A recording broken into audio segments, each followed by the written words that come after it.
Hello everyone, इस video में मैं विजन आईएएस के टेस्ट 23 के हिंदी मीडियम के क्वेश्चंस को डिस्कस करने जा रहा हूं। ये सारे क्वेश्चंस 28 मई को होने वाले यूपीएससी प्रीलिम्स एग्जाम में आप सबको सफल बनाने में बहुत ही ज़्यादा मदद करेंगे। आप इस वीडियो को लाइक कीजिए, शेयर कीजिए और यदि इस चैनल को सब्सक्राइब नहीं किए हैं तो प्लीज़ इस चैनल को सब्सक्राइब कीजिए। तो चलिए शुरू करते हैं। क्वेश्चन नंबर 1, निम्नलिखित में से किस कारण से लकड़ी से निर्मित नावों पर परत चढ़ाने के लिए तांबे का प्रयोग किया जाता है? ऑप्शन है, तांबा एक धातु है जो जल विकर्षक होता है और नाव को जल के ऊपर तैरने में सहयोग करता है। ये गलत है। यह सस्ता होता है और इसलिए नाव को जल के प्रभाव से बचाने के लिए इसके प्रयोग की वरीयता दी जाती है। ये भी गलत है।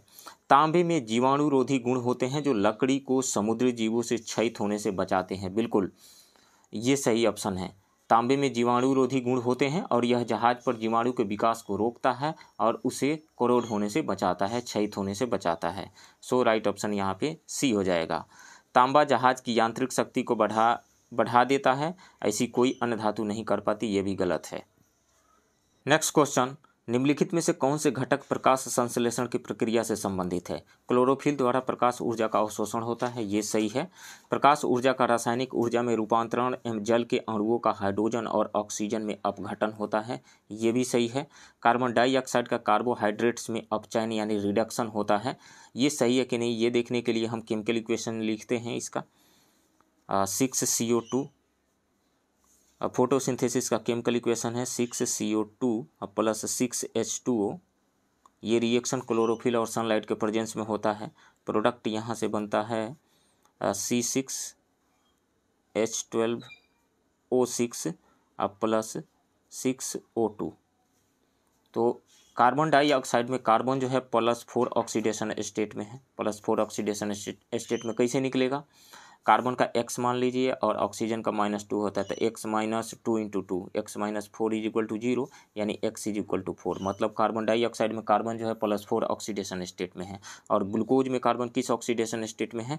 x मान लीजिए, तो 6x +12 हाइड्रोजन का +12 -6 × 2 तो 12 = 0। तो ये कैंसिल आउट हो गया। 6x = 0 मतलब x = 0। मतलब ये रहा कि ग्लूकोज में कार्बन जो है 0 ऑक्सीडेशन स्टेट में है, तो +4 ऑक्सीडेशन स्टेट से कार्बन गया हुआ है 0 ऑक्सीडेशन स्टेट में। इसका मतलब इसका रिडक्शन हुआ है, इसलिए ये थर्ड जो स्टेटमेंट है, कार्बन डाइऑक्साइड का कार्बोहाइड्रेट्स में अपचयन यानी रिडक्शन होता है, ये सही है। तो 1, 2, 3 तीनों ही स्टेटमेंट सही है। सो राइट ऑप्शन डी होगा। नेक्स्ट क्वेश्चन, जब सूर्य की रोशनी घने जंगल की कैनोपी से गुजरती है तो धुंध में जल की छोटी बूंदें प्रकाश का प्रकीर्णन करती है। प्रकीर्णित प्रकाश का रंग प्रकीर्णन कणों के आकार पर निर्भर करता है। यह परिघटना है, तो यह परिघटना टिंडल इफेक्ट कहलाती है। टिंडल इफेक्ट है, राइट ऑप्शन ए हो जाएगा।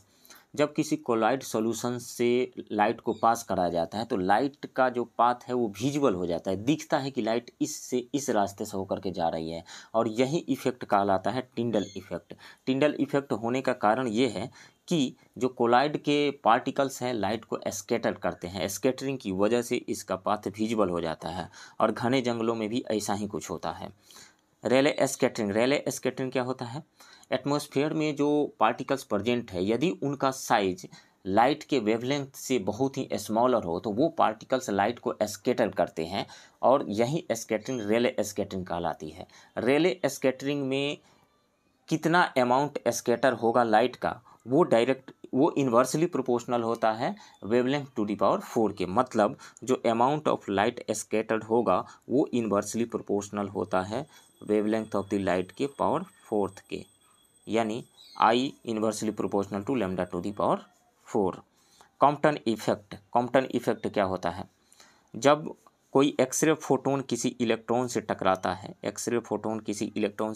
है तो एक तो इलेक्ट्रॉन भी डिफ्लेक्ट हो गया, इधर मान लीजिए फाई एंगल से चला गया, उसके बाद में ये स्कैटरिंग इसकी हो जाती है, एक्सरे फोटोन की स्कैटरिंग हो जाती है, मान लीजिए ये फाई एंगल से स्कैटरिंग होगी।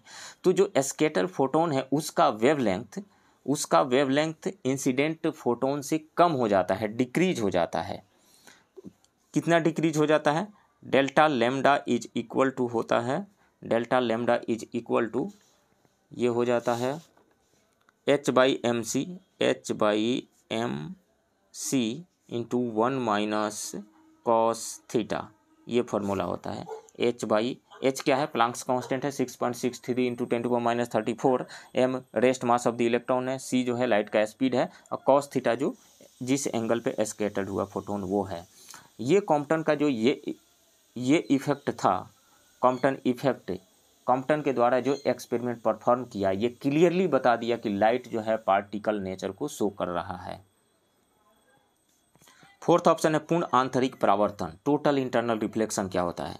तो जब लाइट किसी डेंसर मीडियम, मान लीजिए ये डेंसर मीडियम है और ये रेयरर मीडियम है, रेयरर मीडियम, तो जब लाइट डेंसर मीडियम से रेयरर मीडियम में जाती है, मान लीजिए ये लाइट रे जा रही है यहाँ से और ये नॉर्मल है, तो यदि मीडियम चेंज नहीं होता तो ये ऐसे चली जाती सीधे।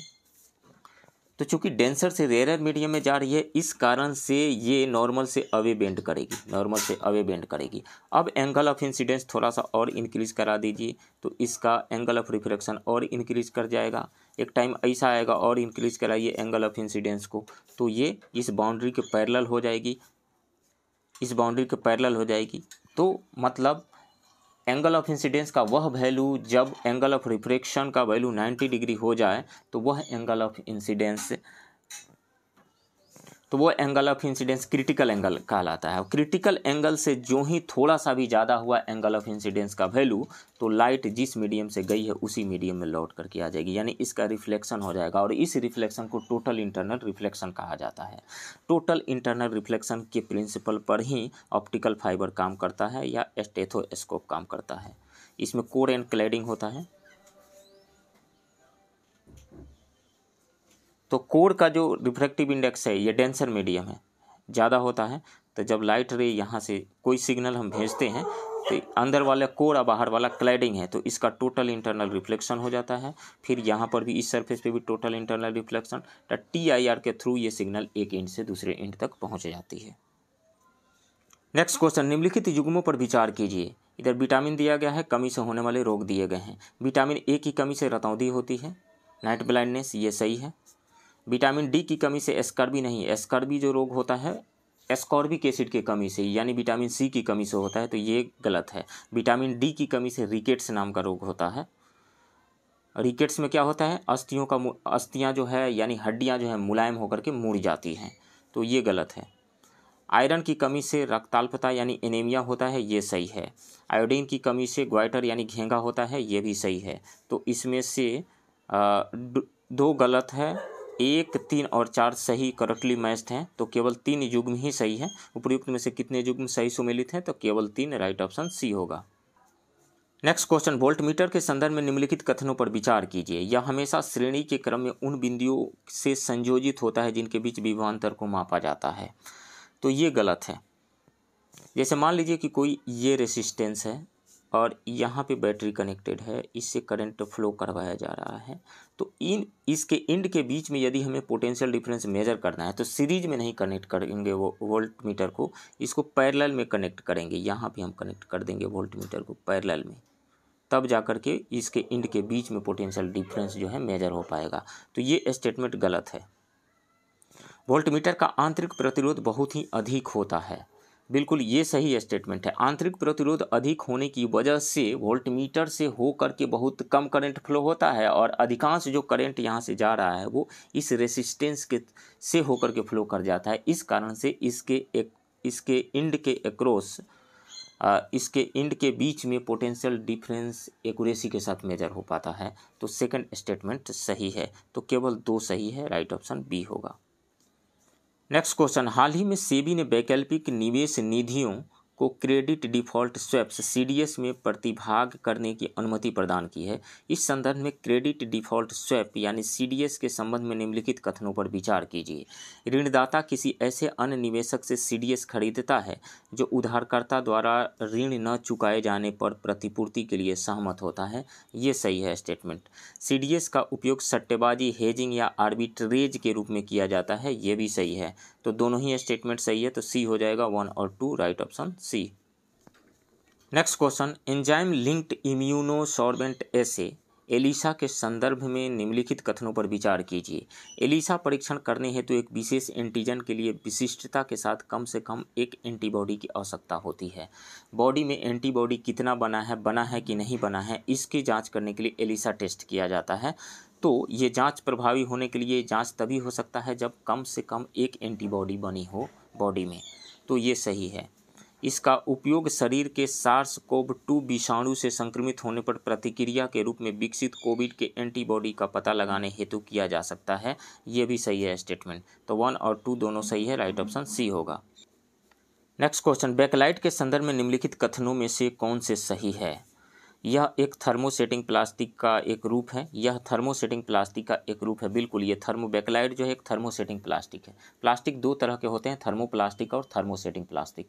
थर्मोसेटिंग प्लास्टिक का मतलब होता है कि किसी भी शेप में एक बार ढाल दिया गया, उसके बाद में इसको पुनः मेल्ट करके किसी दूसरे शेप में नहीं ढाला जा सकता है। तो बैकलाइट एक थर्मोसेटिंग प्लास्टिक है, ये सही है। यह ऊष्मा का सुचालक होता है, नहीं, ये ऊष्मा का सुचालक नहीं होता है, ऊष्मा का कुचालक होता है। तो ये गलत है। इसका उपयोग विद्युत के स्विच बनाने में किया जा सकता है, बिल्कुल, स्विच बनाने में इसका किया जा सकता है। तो 1 और 3 सही है, 2 गलत है। तो 2 गलत होने की वजह से A गलत, B गलत और D गलत, केवल C हो जाएगा। केवल 1 और 3, राइट ऑप्शन C होगा यहाँ पे। बैकलाइट बनता कैसे है? बैकलाइट जो है फिनॉल और फॉर्मल्डिहाइड, फिनॉल एंड फॉर्मल्डिहाइड के कंडेंसेशन से बनता है। फिनॉल का ये फार्मूला हो गया, बेंजीन रिंग, इस पे OH और फॉर्मल्डिहाइड HCHO। इसका जब कंडेंसेशन होगा तो बैकेलाइट बनेगा। बैकेलाइट में क्या होता है, बहुत सारे बेंजीन रिंग जो है, बेंजीन रिंग आपस में जुड़े हुए होते हैं। इन दोनों के बीच में यहाँ CH2 बॉन्ड बना हुआ है, CH2 से जुड़ा हुआ है, और यहाँ पर ये भी CH2 से जुड़ा हुआ है। CH2 से इधर बहुत सारे रहते हैं बेंजीन रिंग आपस में, बेंजीन रिंग आपस में, और ये CH2 से जुड़े हुए रहते हैं सभी। CH2 से यहाँ पे OH रहता है, यहाँ पे OH रहता है, यहाँ पे OH रहता है। तो ये है बैकलाइट का केमिकल फार्मूला, स्ट्रक्चर इसका। नेक्स्ट क्वेश्चन, निम्नलिखित कणों को आकार के क्रम में व्यवस्थित कीजिए। परमाणु, क्वार्क एंड हेड्रॉन। क्वार्क जो है किसी भी मटेरियल का फंडामेंटल पार्टिकल होता है। क्वार्क किसी भी मैटर का फंडामेंटल कंस्टिट्यूएंट्स होता है, फंडामेंटल पार्टिकल होता है। क्वार्क्स के मिलने से हेड्रॉन बनता है, क्वार्क्स के मिलने से हेड्रॉन बनता है, और ये क्वार्क्स एंड हेड्रॉन जो है परमाणु के कंस्टिट्यूएंट्स होते हैं, यानी इनसे मिलकर के परमाणु बनता है। तो सबसे छोटा इसमें से कौन सा हो जाएगा? क्वार्क हो जाएगा, उसके बाद हेड्रॉन हो जाएगा, उसके बाद परमाणु हो जाएगा, यानी 2 3 1, 2 3 1, राइट ऑप्शन बी होगा। नेक्स्ट क्वेश्चन, चांदी की वस्तुएं वायु के संपर्क में आने पर कुछ समय के बाद निम्नलिखित में से किसकी उपस्थिति के कारण काली हो जाती है? तो चांदी की वस्तुओं का काली होने का कारण ये है, उस पर एक पतला लेयर बन जाता है सिल्वर सल्फाइड का। सिल्वर सल्फाइड का लेयर बन जाने की वजह से ही वो काली पड़ जाती है। तो और सिल्वर सल्फाइड बनता कैसे है? सबसे पहले तो सिल्वर जो है ऑक्सीजन से रिएक्शन करके ये सिल्वर ऑक्साइड बना लेता है Ag2, और हाइड्रोजन सल्फाइड से, सल्फर से हाइड्रोजन रिएक्शन किया हुआ रहता है, हाइड्रोजन सल्फाइड बनाया हुआ रहता है, और ये जो है सिल्वर का ऑक्साइड Ag2 हाइड्रोजन सल्फाइड से रिएक्शन करके, हाइड्रोजन सल्फाइड H2S से रिएक्शन करके बना लेता है Ag2S, यानी सिल्वर सल्फाइड। अब प्लस H2O यहाँ बन जाता है, और यहीं जो है सिल्वर सल्फाइड का पतला सा लेयर बन जाता है सिल्वर पे, जिसकी वजह से वो ब्लैक दिखता है। सो राइट ऑप्शन यहाँ पे सल्फर, राइट ऑप्शन ए हो जाएगा। नेक्स्ट क्वेश्चन, हाल ही में शिक्षा की वार्षिक स्थिति रिपोर्ट असर 2022 जारी की गई। इस संदर्भ में असर के संबंध में निम्नलिखित कथनों पर विचार कीजिए। इसका उद्देश्य बच्चों को स्कूली शिक्षा की स्थिति तथा सरल पाठ पढ़ने और बुनियादी अंक गणित करने की उनकी क्षमता का अनुमान उपलब्ध कराना है। ये सही है। असर रिपोर्ट जो है प्रथम नाम का एक NGO जारी करता है, और ये लोग घरों पे जाकर के मौखिक सवाल पूछ करके सर्वे करते हैं। इस कारण से यह स्कूल आधारित सर्वेक्षण नहीं है। तो घरों पे जाकर के, तो 2 गलत हो जाएगा। यह सर्वेक्षण केवल ग्रामीण क्षेत्रों तक ही सीमित है, बिल्कुल ग्रामीण क्षेत्रों तक ही सीमित है। तो 3 स्टेटमेंट भी सही है। तो 1 और 3 उपयुक्त में से कौन से सही हैं? तो 1 और 3, केवल 1 और 3, राइट ऑप्शन सी होगा। 2 गलत है। नेक्स्ट क्वेश्चन, निम्नलिखित में से कौन से अम्ल की जांच के लिए सूचक के रूप में प्रयोग किए जाते हैं? तो लिटमस पत्र किया जाता है, हल्दी भी का भी यूज किया जाता है, मिथाइल ऑरेंज का भी यूज किया जाता है, वैनिला आर्क यानी वैनिला एक्सट्रैक्ट ये एक ऑफ्लेक्टरी इंडिकेटर है, मतलब इसका यूज ब्लाइंड स्टूडेंट्स यानी दृष्टिबाधित छात्रों के द्वारा किया जाता है। कैसे? ये ऑफ्लेक्टरी इंडिकेटर कैसे है? क्योंकि इसका गंध जो है चेंज हो जाता है, एसिड और बेस के प्रेजेंस में इसका गंध चेंज हो जाता है। गंध चेंज होने से जो भी दृष्टिबाधित छात्र हैं जान जाते हैं कि एसिड है या बेस है, तो ये ऑफ्लेक्टरी इंडिकेटर है। तो चारों का यूज किया जाता है, 1 2 3 4, राइट ऑप्शन डी होगा। नेक्स्ट क्वेश्चन, मिश्र धातु के संदर्भ में निम्नलिखित कथनों पर विचार कीजिए। किसी मिश्र धातु की प्रतिरोधकता सामान्य तौर पर उसकी संघटक धातुओं की तुलना में अधिक होती है। बिल्कुल सही बात है। ऐसा इसलिए होता है कि जो इलेक्ट्रॉन है वो मिश्र धातु में ज़्यादा स्कैटर करने लगते हैं। ज़्यादा स्कैटरिंग की वजह से इनकी प्रतिरोधकता, रेजिस्टिविटी या रेसिस्टेंस जो है इंक्रीज कर जाता है। तो ये स्टेटमेंट सही है। उच्च तापमान पर मिश्र धातु आसानी से जल जाती है। नहीं, मिश्र धातु आसानी से जलती नहीं है। इनफैक्ट इनका मिश्र धातु का जो गुण है वो धातुओं के गुण से ज़्यादा अच्छा हो जाता है, इसलिए मिश्र धातु बनाए जाते हैं। तो उच्च तापमान पर मिश्र धातु आसानी से जलती नहीं है, तो ये गलत है। सोल्डर मिश्र धातु का एक उदाहरण है। सोल्डर जो है मिश्र धातु का एक उदाहरण है। किसका है? लेड एंड टीन का एक मिश्र धातु है। जबकि नाइक्रोम एक धातु है। नाइक्रोम धातु नहीं है, नाइक्रोम भी एक एलॉय है। किसका? निकिल एंड क्रोमियम का एलॉय है। तो ये स्टेटमेंट गलत है। तो 2 और 3 गलत हो गया, केवल एक ही सही है। तो राइट ऑप्शन ए हो जाएगा, केवल एक। नेक्स्ट क्वेश्चन, निम्नलिखित में से कौन सा या कौन से ऊष्माक्षेपी अभिक्रिया के उदाहरण हैं, यानी एक्सोथर्मिक रिएक्शन के कौन से एग्जांपल्स है? बादलों में बर्फ का बनना, बादलों में बर्फ का बनना। बर्फ कैसे बनेगा? वाटर वेपर के कंडेंसेशन से। तो वाटर वेपर बना है जब हीट ले करके, यानी एनर्जी लिया है तब वाटर लिक्विड से वेपर में कन्वर्ट हुआ। तो जब वेपर से लिक्विड में कन्वर्ट होगा यानी उसका कंडेंसेशन होगा, तो जो हीट लिया हुआ था वो हीट रिलीज होगी, यानी यह एक ऊष्माक्षेपी अभिक्रिया होगी। मतलब एक्सोथर्मिक रिएक्शन होगा, हीट वहाँ से रिलीज होगा। बादलों से बर्फ का बनना, ये जो है एक एक्सोथर्मिक प्रोसेस होगा, ये सही है। जल का भाप में बदलना, तो जल जो है, जल को गर्म करके जब हम भाप में बदलेंगे, हीट सप्लाई करके भाप में बदलेंगे, डेल्टा एच सप्लाई करके, तो हीट एनर्जी दिया जा रहा है, देन वाटर जो है वेपर में कन्वर्ट हो रहा है। तो यह इंडोथर्मिक प्रोसेस है, एक्सोथर्मिक नहीं है। तो 2 तो गलत हो जाएगा। लोहे में जंग का लगना, मॉइस्चर एंड ऑक्सीजन के प्रेजेंस में आयरन जो है, आयरन के ऑक्साइड बन जाते हैं और यह एक एक्सोथर्मिक रिएक्शन होता है। इसमें यहाँ से हीट रिलीज होती है। तो लोहे में जंग लगना एक एक्सोथर्मिक प्रोसेस है। तो 3 सही है, 1 और 3 सही है, 2 गलत है। तो 1 और 3 राइट ऑप्शन सी होगा। नेक्स्ट क्वेश्चन, व्हिटेकर के 5 जगत वर्गीकरण के संदर्भ में निम्नलिखित कथनों पर विचार कीजिए। मोनेरा जगत में प्रोकैरियोटिक जीव शामिल है, जबकि प्रोटिस्टा जगत में यूकैरियोटिक जीव शामिल है। 1969 में R.H. व्हिटेकर ने 5 जगत वर्गीकरण की पद्धति को प्रस्तावित किया था। इसके अंतर्गत जो इन्होंने जो वर्गीकृत किया, 5 वर्गीकरण किया जीवों का, उसमें Monera, protista, fungi, Plantae and animalia में इन्होंने वर्गीकृत किया। मोनेरा के अंतर्गत प्रोकैरियोटिक जीव को रखा इन्होंने। प्रोकैरियोटिक का मतलब ये होता है जिसका न्यूक्लियस क्लियरली डिफाइंड नहीं हो। तो मोनेरा जगत में प्रोकैरियोटिक जीव शामिल है, जबकि प्रोटिस्टा जगत में यूकैरियोटिक जीव शामिल है।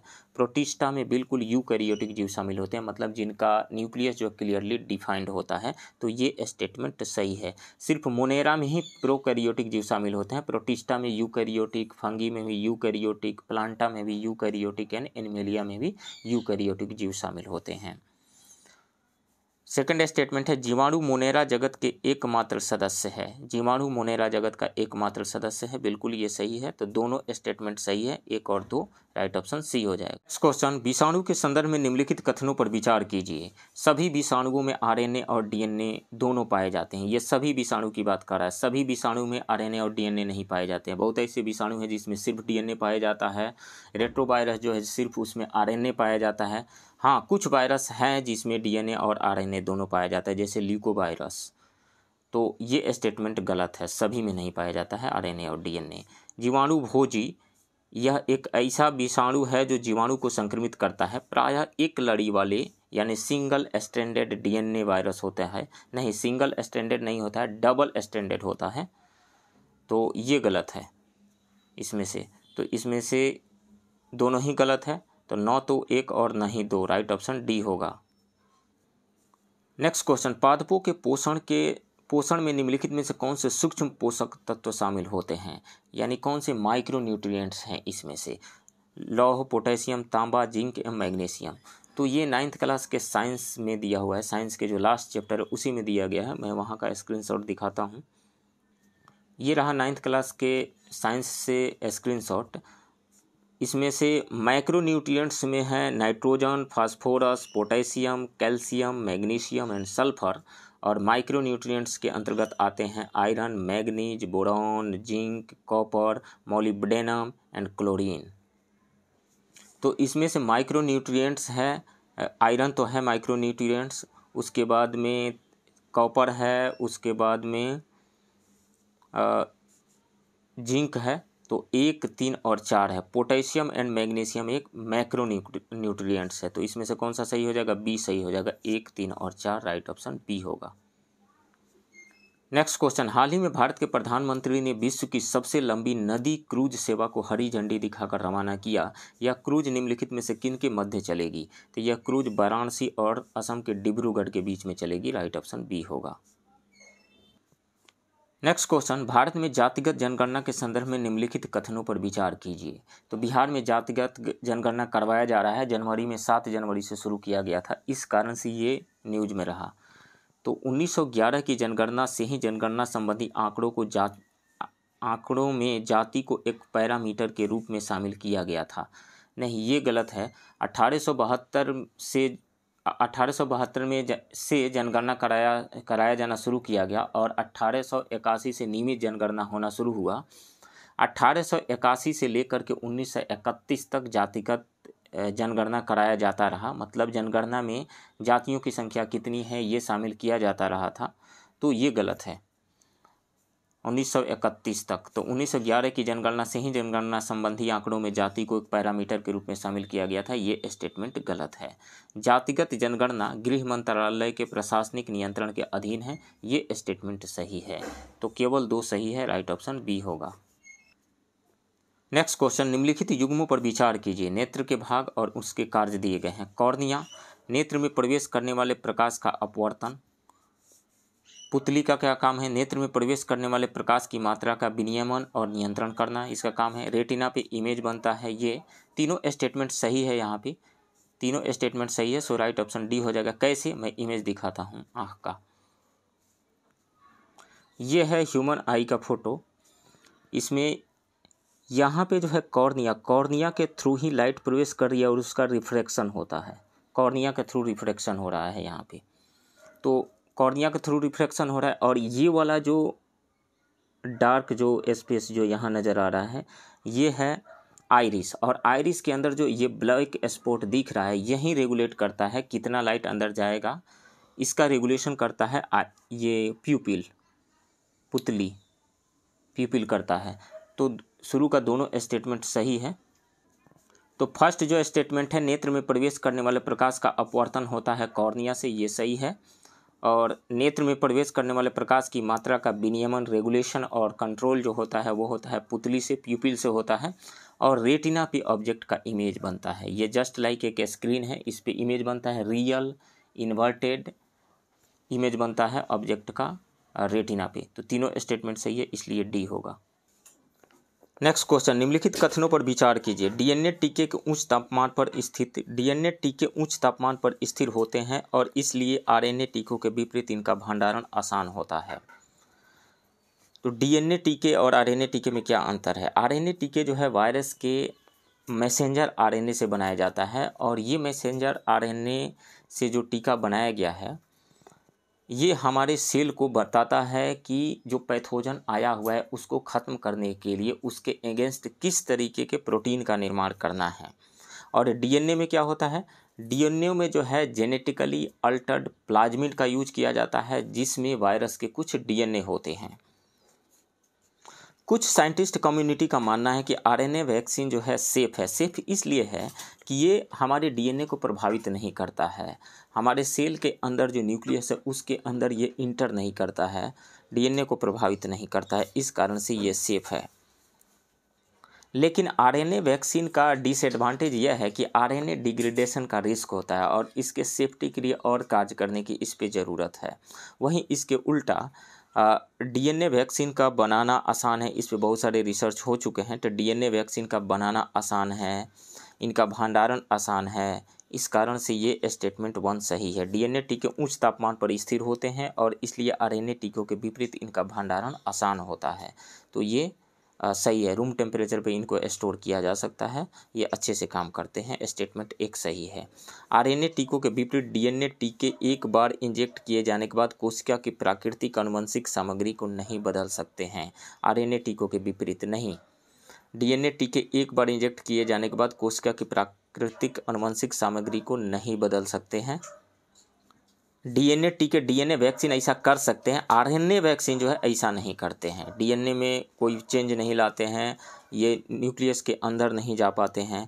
तो आरएनए की ये खासियत है, डीएनए की नहीं खाती है, डीएनए वैक्सीन की ये खासियत नहीं है। तो ये 2 स्टेटमेंट गलत है, एक ही सिर्फ सही है। सो राइट ऑप्शन ए हो जाएगा, केवल एक। नेक्स्ट क्वेश्चन, चुंबकीय क्षेत्र के संदर्भ में निम्नलिखित कथनों में से कौन से कथन सही है? चुंबक के भीतर चुंबकीय क्षेत्र रेखाओं की दिशा उसके उत्तरी ध्रुव से दक्षिणी ध्रुव की ओर होती है। तो मैग्नेटिक फील्ड लाइंस है, एक इमेजिनरी लाइंस होती हैं जो मैग्नेट के नॉर्थ पोल से निकल कर के साउथ पोल पे जाती है, मैग्नेट के बाहर, और मैग्नेट के अंदर साउथ पोल से नॉर्थ पोल की ओर आती है। मैं दिखाता हूँ। जैसे मान लीजिए कि ये मैग्नेट है और इसका ये नॉर्थ पोल है और ये साउथ पोल है। तो मैग्नेटिक फील्ड लाइन से मैग्नेट के बाहर नॉर्थ पोल से निकल करके साउथ पोल पे आकर के मिलती है। नॉर्थ पोल से आकर के साउथ पोल पे मिल रही है, इधर भी नॉर्थ पोल से आकर के साउथ पोल पे मिलेगी, नॉर्थ पोल पे आकर के नॉर्थ पोल से निकलकर साउथ पोल पे आकर के मिल रही है। लेकिन अंदर ये साउथ पोल से नॉर्थ की ओर जाती है, अंदर साउथ से नॉर्थ की ओर जाती है। तो चुंबक के भीतर चुंबकीय क्षेत्र रेखाओं की दिशा उसके उत्तरी ध्रुव से दक्षिणी ध्रुव की ओर होती है, ये गलत है। चुंबक के भीतर ऐसा नहीं होता है। चुंबक के भीतर साउथ से नॉर्थ पोल की ओर इसका डायरेक्शन होता है। और ये जो मैग्नेटिक फील्ड लाइंस है ये इमेजिनरी कर्व है और इसके किसी भी पॉइंट पे हमें मैग्नेटिक फील्ड का डायरेक्शन निकालना है तो इस पर जस्ट टेंजेंट ड्रॉ करने से मैग्नेटिक फील्ड का डायरेक्शन निकल जाता है। और जहाँ पे इसकी क्राउडिंग ज़्यादा होती है वहाँ पे मैग्नेटिक फील्ड का स्ट्रेंथ ज़्यादा होता है। जैसे मान लीजिए इस क्षेत्र में क्राउडिंग ज़्यादा है तो यहाँ पे मैग्नेटिक फील्ड का स्ट्रेंथ ज़्यादा होगा, यहाँ पे क्राउडिंग कम है तो मैग्नेटिक फील्ड का स्ट्रेंथ कम होगा। तो चुंबकीय क्षेत्र की अपेक्षिक प्रबलता को क्षेत्र रेखाओं की निकटता की कोटि द्वारा दर्शाया जाता है, ये सही है। स्टेटमेंट 2 सही है। चुंबकीय क्षेत्र की कोई भी 2 क्षेत्र रेखाएं एक दूसरे को नहीं काटती है, यानी मैग्नेटिक फील्ड लाइंस एक दूसरे को कभी भी नहीं काटती है। जैसे ये मैग्नेटिक फील्ड लाइन है, एक दूसरी मैग्नेटिक फील्ड लाइन है, तो ये एक दूसरे को नहीं काटेगी। इसके पीछे ये कारण है कि यदि ये ऐसा करती है तो मैग्नेटिक फील्ड के 2 डायरेक्शन हो जाएंगे। जैसे ये मैग्नेटिक फील्ड लाइंस है, यहाँ पे हम टेंजेंट ड्रा करें पॉइंट ऑफ इंटरसेक्शन पे तो मैग्नेटिक फील्ड का ये डायरेक्शन हो गया, और दूसरी ये जो मैग्नेटिक फील्ड लाइंस है इस पे पॉइंट ऑफ इंटरसेक्शन पे टेंजेंट ड्रा करते ये डायरेक्शन होगा। मतलब एक ही पॉइंट पे मैग्नेटिक फील्ड लाइंस का 2 डायरेक्शन आ रहा है, जो कि पॉसिबल नहीं है। इस कारण से मैग्नेटिक फील्ड लाइंस एक दूसरे को कभी भी इंटरसेक्ट नहीं करती है, कट नहीं करती है। तो 3 स्टेटमेंट जो है, चुंबकीय क्षेत्र की कोई भी 2 रेखाएं एक दूसरे को नहीं काटती है, सही है। तो 2 और 3 सही है, तो 2 और 3 राइट ऑप्शन बी हो जाएगा। नेक्स्ट क्वेश्चन, निम्नलिखित में से कौन सा कथन हाल ही में सुर्खियों में रही भोपाल घोषणा की व्याख्या करता है? इसे G20 के आधिकारिक कार्य समूह द्वारा जारी किया गया है और यह सकल घरेलू उत्पाद की तुलना में समावेशी विकास देखभाल पर अधिक ध्यान केंद्रित करने की अपील करता है, ये सही है। भोपाल घोषणा को थिंक 20 यानी T20 की बैठक के बाद जारी किया गया था।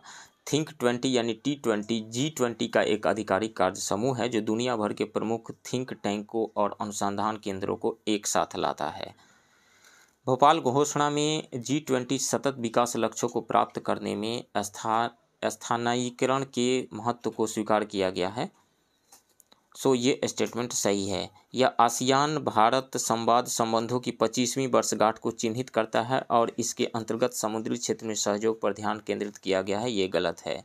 इसने नई और उभरती हुई प्रौद्योगिकियों का उपयोग करने वाले वैश्विक आतंकवाद का मुकाबला करने पर बल दिया है, ये भी गलत है। इसने सभी सरकारी विभागों में नागरिक केंद्रित शासन पर जोर दिया है, ये गलत है। ये स्टेटमेंट सही है, सो राइट ऑप्शन ए होगा। नेक्स्ट क्वेश्चन, निम्नलिखित युग्मों पर विचार कीजिए। प्रजनन की विधि और उदाहरण है। कायिक प्रवर्धन। कायिक प्रवर्धन मतलब ये हुआ कि वेजिटेटिव प्रोपेगेशन। तो रूट्स, स्टेम्स एंड लीव्स यानी जड़, तना और पत्तियां जो होती है वो पौधों के वेजिटेटिव पार्ट्स होते हैं। यदि पत्तियों से, जड़ों से या तनों से कोई नया पौधा बन जाता है, जैसे तना तोड़े किसी पौधे से और मिट्टी के अंदर उसको गाड़ दिया, उसके बाद में फिर नए यदि पौधे बन जाते हैं तो इस मेथड को कहा जाता है कायिक प्रवर्धन यानी वेजिटेटिव प्रोपेगेशन इसको कहा जाता है। तो ये अदरक में ऐसा पाया जाता है। तो ये सही है, करेक्टली मैच्ड है, ये सही है। परागण जो है टमाटर में पॉलिनेशन के थ्रू, टमाटर में सेल्फ पॉलिनेशन देखने को मिलता है, यानी टमाटर के जो फल आते हैं वो पॉलिनेशन के थ्रू आते हैं, तो ये सही है। खंडन यानी खंडन मतलब फ्रेगमेंटेशन, तो ईस्ट में फ्रेगमेंटेशन नहीं होता है, एल्गी में फ्रेगमेंटेशन होता है। फ्रेगमेंटेशन का मतलब होता है कि एक ही जीव का 2 या 2 से अधिक पार्ट में ये टूट करके नए जीव बन जाना, ये फ्रेगमेंटेशन। तो ईस्ट में नहीं होता है, एल्गी में होता है ऐसा। तो 3 गलत है, 1 और 2 सही है। तो उपयुक्त में से कौन से युग्म सही सुमेलित हैं? तो 1 और 2, केवल 1 और 2, राइट ऑप्शन सी हो जाएगा। नेक्स्ट क्वेश्चन, पादप परिवहन प्रणाली के संदर्भ में निम्नलिखित कथनों पर विचार कीजिए। फ्लोएम मृदा से प्राप्त जल और खनिजों को पत्तियों तक ले जाता है। फ्लोएम फ्रूट जो बने हुए होते हैं, फूड जो बने हुए होते हैं, उसको लेकर के पौधों के हर एक भाग तक पहुंचाता है फ्लोएम। ये जल और मिनरल्स को लेकर के नहीं आता है। जल और मिनरल्स को लेकर के आने वाला जो टिश्यू है वो है जाइलम। ज से जल और ज से जाइलम लेकर के आता है, तो इसलिए ये गलत है। जाइलम प्रकाश संश्लेषण के उत्पादों को भी पत्तियों से पादपों के अन्य भागों तक पहुंचाता है। जाइलम नहीं पहुंचाता है, फ्लोएम पहुंचाता है। जाइलम क्या करता है? जाइलम जल और मिनरल्स को लेकर के आता है, तो ये आपस में एक्सचेंज्ड है, दोनों ही स्टेटमेंट गलत है। वाष्पोत्सर्जन यानी ट्रांसपीरेशन प्रक्रम में पादप के रंध्रों के माध्यम से जल वाष्पित हो जाता है, बिल्कुल ये स्टेटमेंट सही है। हर एक एस्टोमा जो है, पत्तियों में स्थित हर एक एस्टोमा 2 गार्ड सेल्स से घिरा हुआ होता है, और गार्ड सेल्स में जब सोलर लाइट प्रेजेंट है, यानी सूर्य का प्रकाश जब उपस्थित है, तो उस टाइम में फोटोसिंथेसिस होगा। फोटोसिंथेसिस के बाद में ग्लूकोज बनेगा। अब ग्लूकोज जो है वाटर में सॉल्युबल है, तो वाटर में सॉल्युबल होने की वजह से जो गार्ड सेल्स में कंसंट्रेशन इंक्रीज हो जाएगा। तो कंसंट्रेशन इंक्रीज हो जाएगा, तो हम जानते हैं कि ऑस्मोसिस में जो वाटर का फ्लो होता है वो प्योर वाटर से इम्प्योर वाटर की तरफ होता है, मतलब लो कंसंट्रेशन से हाई कंसंट्रेशन की ओर होता है। तो नेबरिंग सेल्स से वाटर मॉलिक्यूल मूव करके आते हैं गार्ड सेल्स में जब सोलर लाइट प्रेजेंट होता है, तो ऑस्मोसिस के थ्रू।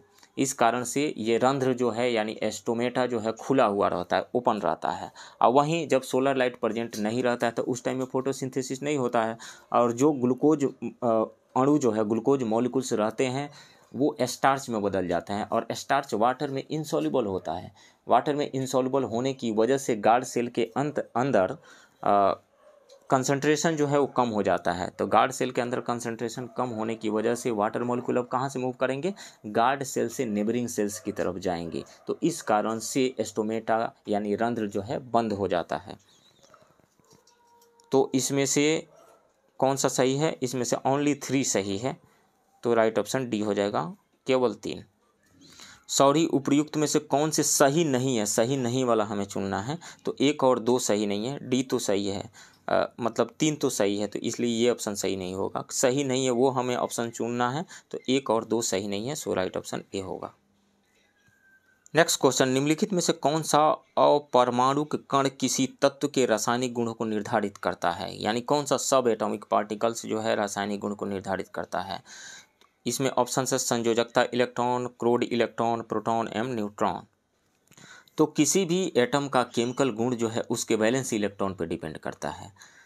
कोई भी हर एक एलिमेंट जो है, हर एक एटम अपने आप को स्टेबलाइज करना चाहता है, और स्टेबिलिटी तब आती है जब उनके आउटर मोस्ट सेल में या तो 2 इलेक्ट्रॉन हो जाए यानी ड्यूएट पूरा हो जाए, या फिर ऑक्टेट पूरा हो जाए। ऑक्टेट पूरा करने के लिए ही एलिमेंट्स जो हैं, एटम्स जो हैं, इलेक्ट्रॉन केमिकल बॉन्ड बनाते हैं और केमिकल रिएक्शन करते हैं। मैं एग्जांपल देता हूँ, मान लीजिए कि सोडियम है, सोडियम का एटॉमिक नंबर 11 होता है, 281 इसका इलेक्ट्रॉनिक कन्फिग्रेशन होता है 281, और दूसरी तरफ क्लोरीन है, तो क्लोरीन का एटॉमिक नंबर 17 होता है, इलेक्ट्रॉनिक कन्फिग्रेशन 287 होता है।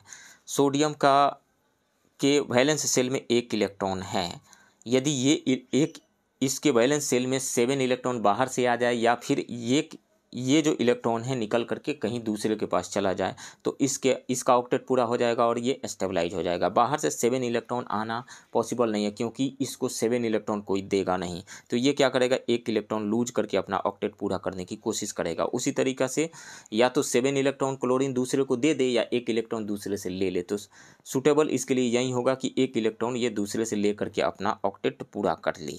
तो इलेक्ट्रॉन का लेन देन जो होगा किस में होगा, वैलेंस सेल में ही होगा। वैलेंस सेल में ही इलेक्ट्रॉन आएंगे या वैलेंस सेल से ही इलेक्ट्रॉन जाएंगे। तो संयोजकता इलेक्ट्रॉन के थ्रू ही बॉन्ड बनेगा यहाँ पे, और केमिकल प्रॉपर्टी इसी पे डिपेंड करेगी। यानी वैलेंस जो इलेक्ट्रॉन है यही डिसाइड करेंगे किसी भी एलिमेंट, किसी भी एटम की केमिकल प्रॉपर्टी को। इस कारण से राइट ऑप्शन ए हो जाएगा।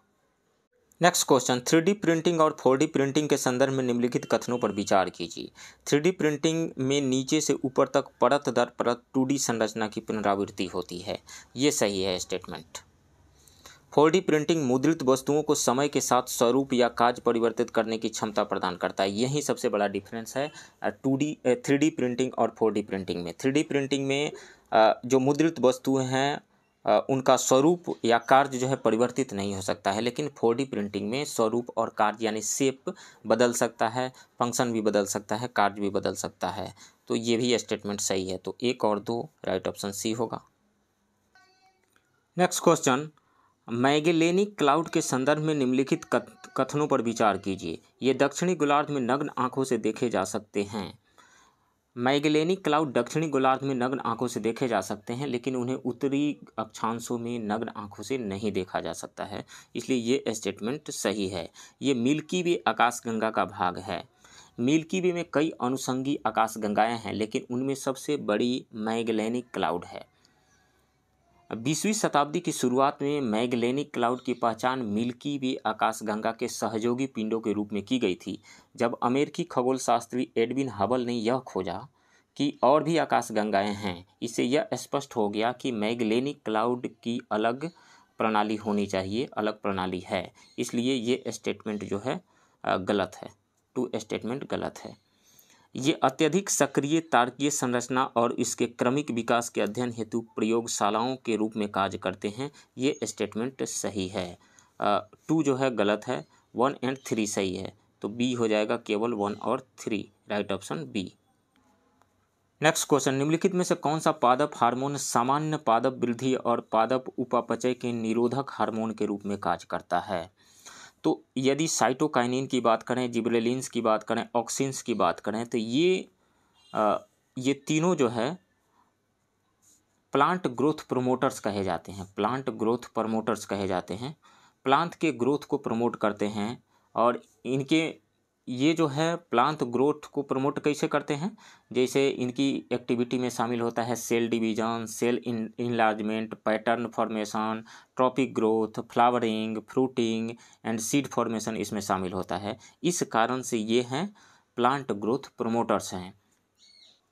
वहीं हम दूसरी तरफ एब्सिसिक एसिड के बारे में देखें तो एब्सिसिक एसिड की खोज बिलगन एवं प्रसुप्ति यानी डोरमेंसी को नियमित करने में उसकी भूमिका के रूप में हुई थी।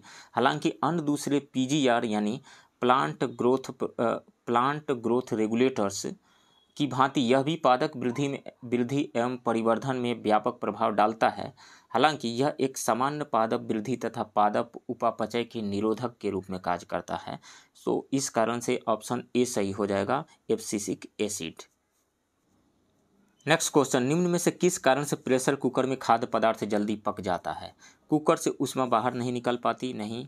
दाब में वृद्धि होने से जल के क्वथनांक में वृद्धि हो जाती है? बिल्कुल। प्रेशर इंक्रीज होने से बॉइलिंग पॉइंट इंक्रीज कर जाता है, वाटर का बॉइलिंग पॉइंट। जैसे पहले 100 डिग्री सेल्सियस पर वाटर बॉयल कर रहा था, प्रेशर इंक्रीज करने से 120 डिग्री सेल्सियस पे बॉयल करेगा और इस कारण से उतने ही टाइम में खाना जो है आसानी से पक जाएगा, जल्दी से पक जाएगा ये।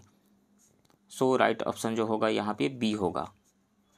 अब बॉइलिंग पॉइंट इंक्रीज करने से होगा क्या कि वाटर को बॉयल कराने के लिए अब ज़्यादा हीट की ज़रूरत होगी, क्योंकि ज़्यादा हीट हम सप्लाई कर रहे हैं, इस कारण से कम ही टाइम में, पहले जितना टाइम लगता था उससे कम ही टाइम में खाना आसानी से पक जाएगा। इस कारण से ऑप्शन जो होगा ये बी सही हो जाएगा। बंद व्यवस्था में जल का क्वथनांक घट जाता है, ये गलत है। नेक्स्ट क्वेश्चन, प्रकाश को तरंग और कण दोनों के रूप में वर्णित किया जा सकता है, निम्नलिखित घटनाओं में से कौन सी प्रकाश के कण की प्रकृति को दर्शाती है? तो इसमें से व्यतिकरण यानी इंटरफेरेंस, ध्रुवण यानी पोलराइजेशन, विवर्तन यानी डिफ्रैक्शन, ये तीनों जो फिनोमिनन हैं लाइट के वेव कैरेक्टर से एसोसिएटेड है। वेव कैरेक्टर से ही की वजह से ही ये होता है व्यतिकरण, ध्रुवण एंड विवर्तन। लेकिन प्रकाश विद्युत प्रभाव यानी फोटो इलेक्ट्रिक इफेक्ट जो है ये लाइट के पार्टिकल कैरेक्टर को शो करता है। ये फोटो इलेक्ट्रिक इफेक्ट क्या होता है, जब सूटेबल हाई फ्रिक्वेंसी का लाइट किसी मेटालिक सरफेस पे फॉल करता है तो इलेक्ट्रॉन वहाँ से इजेक्ट हो जाता है और यही फिनोमिनन फोटो इलेक्ट्रिक इफेक्ट कहलाता है। इसी को एक्सप्लेन करने के लिए, जैसे मान लीजिए कि यहाँ से लाइट का सोर्स है और इस मेटालिक सरफेस पे फॉल कर रहा है तो यहाँ से इलेक्ट्रॉन इजेक्ट हो जाएगा, तो फोटोन जो आ रहे हैं उसकी एनर्जी कितनी हो जाएगी, एच न्यू या एस सी बाई लेमडा। और इलेक्ट्रॉन को जस्ट इजेक्ट होने में जो एनर्जी की रिक्वायरमेंट होती है उसको वर्क फंक्शन कहा जाता है, जिसको फाई से डिनोट किया जाता है। तो एनर्जी आ रही थी ऊपर से एच न्यू और जस्ट इजेक्ट करने में खर्च हो गई फाई खर्च हो गई, तो बची जो एनर्जी वही एनर्जी लेकर के इलेक्ट्रॉन बाहर जाएगा और वह उसकी मैक्सिमम काइनेटिक एनर्जी होगी, यानी के मैक्स इज इक्वल टू हो जाएगा एच न्यू माइनस फाई। इसी को आइंस्टीन का फोटो इलेक्ट्रिक इक्वेशन कहा जाता है और इसी के लिए आइंस्टीन को नोबेल प्राइज़ मिला था 1920 में। तो इसमें से प्रकाश विद्युत प्रभाव जो है जो लाइट के पार्टिकल नेचर को शो करता है, राइट ऑप्शन यहाँ पे डी होगा। तो फ्रेंड्स ये रहा विजन IAS के टेस्ट 23 के हिंदी मीडियम के क्वेश्चन के डिस्कशन का पार्ट 1। आप बने रहिए इस चैनल के साथ, मिलते हैं इसके दूसरे पार्ट वाले वीडियो में। तब तक के लिए थैंक यू वेरी मच।